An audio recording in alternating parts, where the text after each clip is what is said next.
Hello everyone, hope you're having a wonderful day. Today we'll follow Jack's cozy birthday at home where Tu Tien secretly plans a surprise party and gift with little Anna by her side, all while hiding a terrifying health fear he still knows nothing about.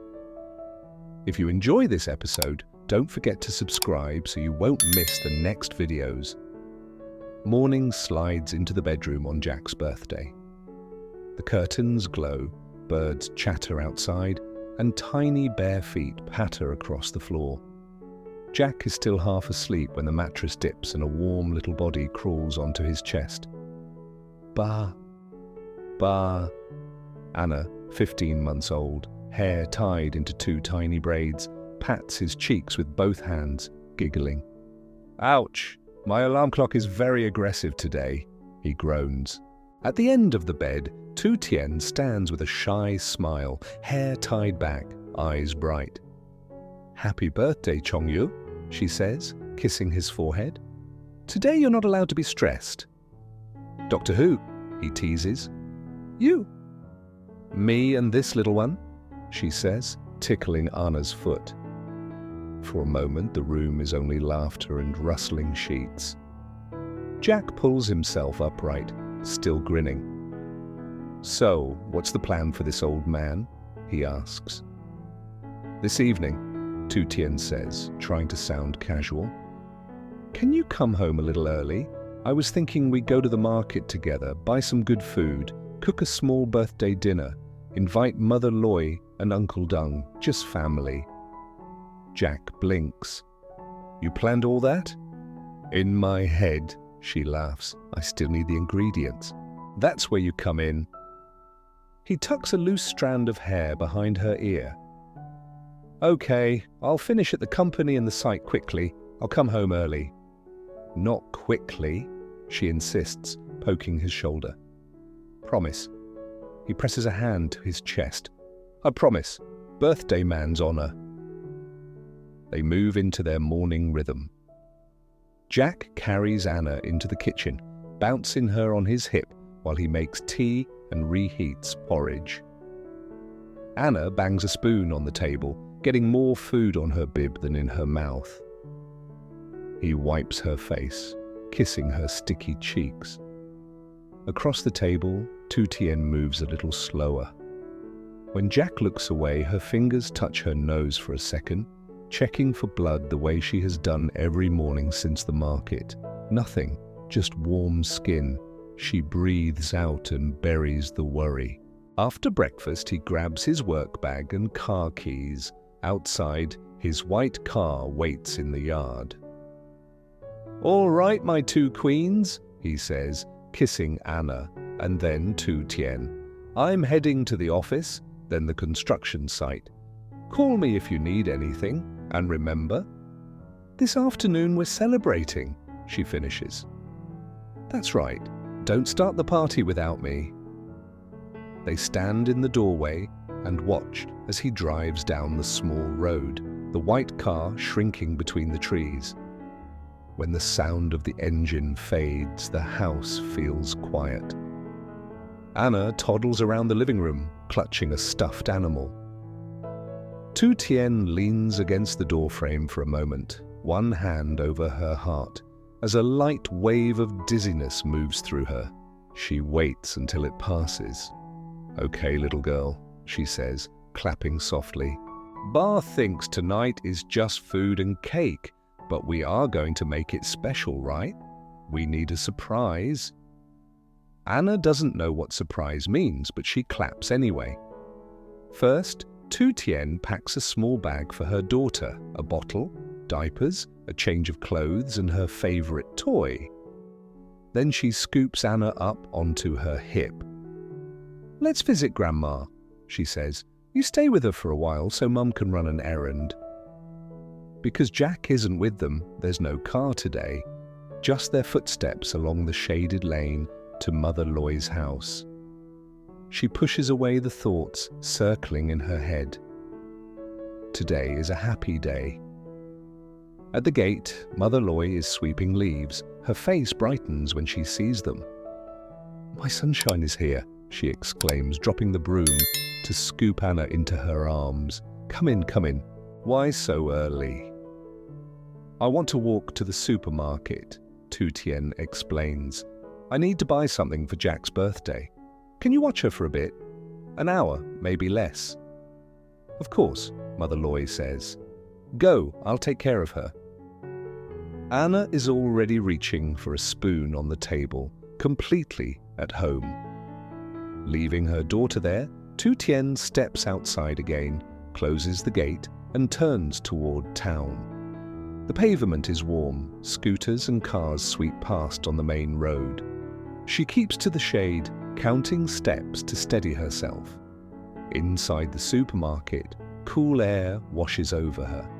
She grabs a basket and heads for the men's section. Shirts hang in neat rows. Her hand pauses on a white dress shirt. She can see him in it immediately, sleeves rolled, collar open, that gentle smile he only wears at home. This one, she murmurs, checking the size. You look like a boss. She lays it in the basket and walks to the case of watches. His current watch is scratched, the strap nearly broken, but he never complains. Behind the glass, dozens of faces tick quietly. She chooses one with a dark strap and a clean, simple dial, strong enough for every day, nice enough for special days. At the register, she asks the clerk to wrap both together. The woman smiles, picks a sturdy box, smooth paper, a gold ribbon. When she hands it over, the gift feels heavier than cloth and metal, like it's carrying every silent wish in Tu Tien's chest. On the walk back, the sun is higher. Sweat gathers at the back of her neck. For a moment, the old itch on her skin flares, and the memory of bright red blood on the market floor flashes in her mind. She tightens her grip on the box. Not today, she whispers. Today is for him. At Mother Ly's, Anna has clearly been busy. Toys are scattered. There's rice on her shirt. She didn't let me sit down, Mother Ly says, but her tone is full of love. Take your little storm home. I'll see you tonight. Back at their house, Anna finally drifts off for an afternoon nap. The rooms go quiet. Tu Tien tiptoes into the bedroom, opens the wardrobe and tucks the gift box onto the top shelf behind folded blankets where Jack never looks.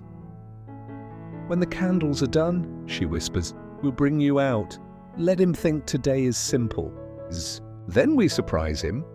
She stands there for a moment, listening to Anna's soft breathing in the next room, and, far away, the faint sound of a car on the road. Jack leaving work earlier than usual, driving back to the little house, unaware of her secret fear and the birthday gift waiting above his head. Afternoon light has just started to soften when Jack's white car turns into the yard. The engine dies, the door opens, and a moment later he's stepping into the house, still smelling of concrete and sun, but grinning. I kept my promise, he calls. Birthday man is home early. Anna, just waking from her nap, perks up at his voice. Her two tiny braids bounce as she toddles toward the doorway. Tu Tien lifts her and meets him halfway. Welcome home, Ong Chu, she teases. Ready to shop for your own party? Born ready, he says, kissing Anna's cheek, then kissing his wife. Give me 5 minutes to wash this dust off. He splashes water on his face, changes into a clean t-shirt, then grabs the car keys again. Outside, he opens the passenger door for Tu Tien, then buckles Anna into her little car seat in the back. Today, he says, clicking the last buckle, we buy whatever my two queens want.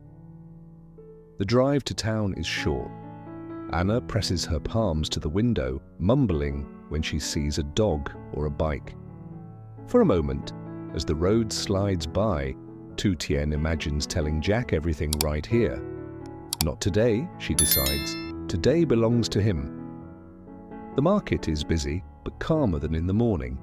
Jack parks nearby and carries Anna, while Tu Tien takes a shopping basket. "Menu?" he asks. "Grilled chicken, grilled shrimp, braised pork, stir-fried greens, soup," she says. "You wanted to play with the oven, remember?" He grins. "I handle the fire, you handle the flavor." At the chicken stall, the seller waves. "Birthday feast," he guesses. "Exactly," Jack laughs. "Give me a good one for grilling." While the chicken is wrapped, Anna leans over his shoulder, staring at a cage of hens. She reaches out. He gently pulls her hand back. "Looks only, Kongchua. No touching dinner." They buy pork belly, then vegetables, morning glory, lettuce, herbs, a few tomatoes. At each stall, people smile at Anna first. "Your daughter is beautiful," one auntie says. "Her mom's work," Jack answers. "I just drive the car." Their last stop is the bakery. Cakes shine behind glass. "You choose," Jack says. "It's your birthday," she insists. "You choose." He points at a simple round cake with white cream and strawberries. "That one, and write, 'Happy birthday, Jack,' please." As the clerk pipes the letters, Anna presses her face to the glass. Jack laughs. She approves. With meat, vegetables, and cake boxed up, they load the car and head home. The sky is turning orange behind the trees. Back at the house, they split the work. Jack carries the groceries in, then goes out to set up the grill and small oven. He cleans the rack, mixes a quick marinade with garlic, fish sauce and lime, rubbing it into the chicken and shrimp. In the kitchen, Tu Tien rinses vegetables, slices pork, starts rice in the cooker.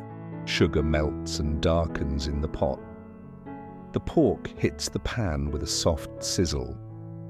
The smell of caramel and fish sauce fills the room.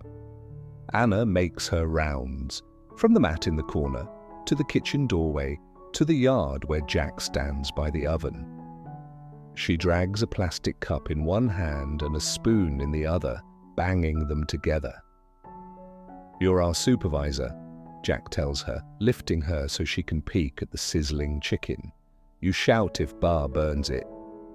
Inside, a brief wave of tiredness washes through Tu Tien. She grips the counter until it passes, then forces herself back into motion.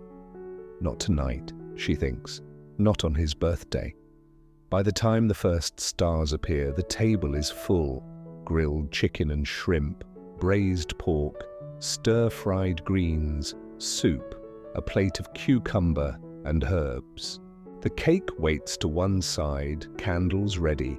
Headlights sweep across the yard. Mother Loy's voice comes first, then Uncle Dung's laugh. "Happy birthday, Conray," he calls as they step inside. "I hope you didn't eat without us." "I've been starving myself all day," Jack jokes, hugging them. They sit around the table, passing dishes and filling bowls. Anna sits in her high chair between her parents, chewing on tiny pieces of chicken and rice, dropping half onto her lap. Conversation drifts from work to the garden, from neighbors to Anna's new tricks. At one point, Uncle Dung raises his cup of tea. "To Jack," he says, "to another year of being a good husband, a good father, and the most broke man in town because he spends everything on these two." Everyone laughs. Jack shakes his head. "If this is broke, I don't want to be rich." When plates are nearly empty and everyone is leaning back, full and relaxed, Tu Tien disappears into the kitchen and returns with a cake. Candles glow softly in the dim light. Anna's eyes go wide. They sing, not perfectly, but loudly. Jack closes his eyes, makes a silent wish, then blows out the candles. Smoke curls upward. Anna claps until her braids swing. "Wait," Tu Tien says, heart beating fast. We still have something. She lifts Anna from the high chair, presses a small wrapped box into her hands and whispers, "Give this to Bar." Anna toddles the short distance, arms stretched, the box wobbling. Jack leans forward, steadying both daughter and gift. "For me?" he asks. "From your wife and your clumsy delivery girl?" she says, suddenly shy. He peels back the paper, opens the lid. The white shirt and simple watch lie inside. For a moment, he just stares. "You bought these?" he says quietly. "When did you—" "This morning," she answers. "While you were at work, I wanted you to have something new for all the new days." His eyes shine in the candlelight. "I don't know what I did to deserve this," he says. "You, her, this house, now gifts too." Anna slaps the shirt with her small hand, as if telling him to wear it. He laughs and pulls both of them into his arms. "Thank you," he murmurs into Tu Tien's hair. "This is the best birthday I've ever had." Around them, Mother Loy and Uncle Dung talk softly and clear plates. Outside, night settles over the fields. Inside, under the yellow glow of a few simple bulbs, Jack basks in a happiness he thinks will last forever. And for this one evening, Tu Tien lets herself believe it too, pushing her secret fear to the edge of her mind, so only his joy fills the room. After a peaceful morning on Jack's birthday, Tu Tien asks him to come home early so they can cook a small family dinner with Mother Loy and Uncle Dung. While Jack drives to the company and construction site, she quietly battles her secret fear about recent nosebleeds, yet chooses to focus on making him happy. She drops 15-month-old Anna at Grandma's house, then walks to the supermarket alone to buy a white shirt and a watch as a surprise gift. That afternoon, Jack returns in his car and the whole family goes to the market together to buy chicken, pork, vegetables, and a birthday cake. At night, they grill, cook, eat, sing, and laugh. Finally, Anna hands Jack the wrapped box. He's deeply moved, unaware that behind Tu Tien's smile, a growing terror still silently shadows their joy.